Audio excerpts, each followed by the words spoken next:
Olá, tudo bem com você? Vamos para a nossa primeira lição. Vão e adorem ao Senhor. Não se esqueça de, ao final, se inscrever, compartilhar e deixar o seu like, tá bom? Então vamos para a nossa lição de domingo. Vão e adorem ao Senhor.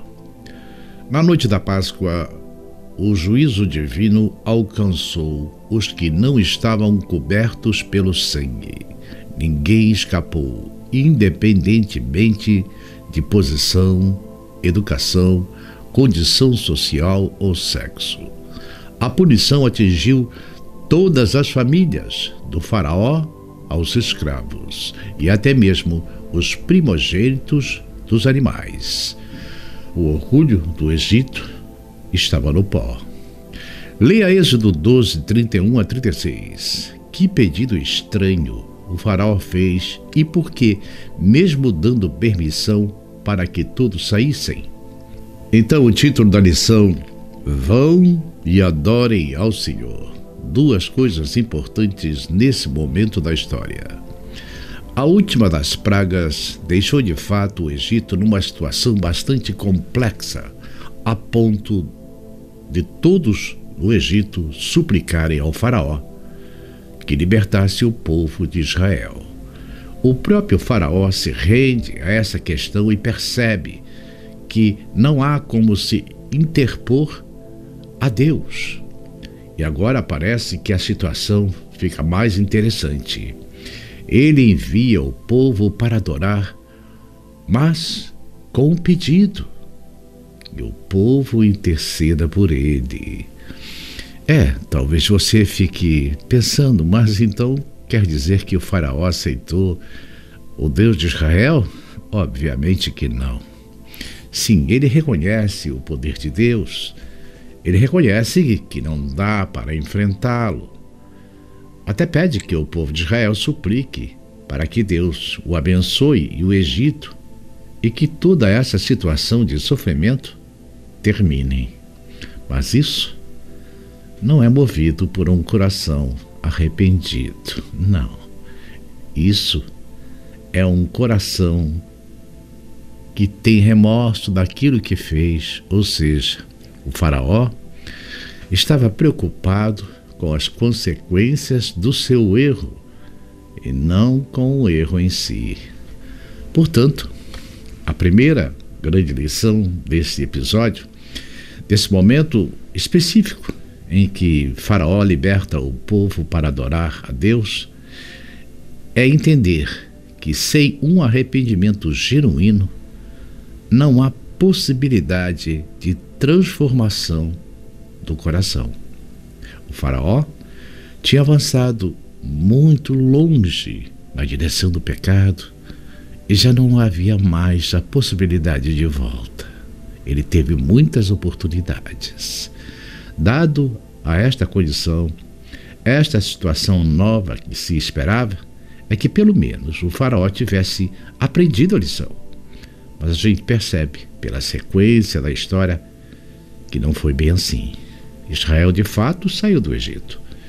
E saiu do Egito não de mãos abanando. Saiu do Egito com uma série de bens que o povo do Egito apresentou a Israel, que os presenteou com ouro, joias, roupas, animais, tudo.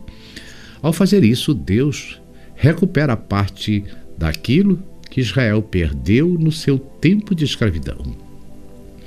É uma forma de Israel ser abençoado em sua partida e ter com que viver e como reiniciar o seu processo. A pergunta é: por que Deus não fez isso? Deus poderia ter dado para Israel, de forma miraculosa, bens materiais ou estruturas, animais, tudo. Mas por que Deus age dessa maneira? Israel tem que passar na casa dos egípcios e levar do Egito as coisas que lhes foram concedidas. E é interessante a gente pensar que Israel foi escravizado durante muito tempo. E agora Deus corrige essa questão. Israel salvou o Egito de uma grande fome na pessoa de José. Mas o Egito retribuiu como? Escravizando seus descendentes. E agora Deus corrige a cena e traz de volta a riqueza, entre aspas, de José para Israel. Israel não sai do Egito de mãos abanando, não.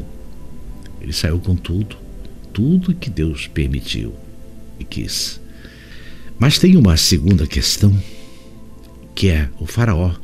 Assim como os deuses do Egito saem humilhados diante da condição das pragas e agora, diante dessa situação de ainda entregarem seus bens, suas posses e seus animais.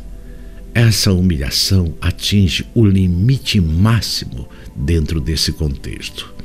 Em outras palavras, o orgulho leva à destruição, mas a humildade diante de Deus abre um caminho bastante importante para o livramento. Então, esse processo de transição, chamado ou reconhecido como travessia do Mar Vermelho, traz algumas lições importantes que a gente precisa se debruçar sobre elas. Quando você pensa nessa questão do que é mover uma população tão grande como a do povo de Israel, há alguns que estimam que nós estivéssemos falando em mais de 1.200.000 pessoas nesse processo de travessia. Isto é, sem contar com as mulheres, com as crianças, os idosos. A estimativa é de que são mais de 3 milhões de pessoas. Bem, mas isso é o que vamos estudar na segunda, na terceira e na quarta lição. Então não perca a lição de segunda, a consagração do primogênito. Aproveite esse momento para se inscrever, quem não é inscrito, e comentar e deixar o seu like. E que o Senhor te abençoe. Até amanhã, se Deus permitir.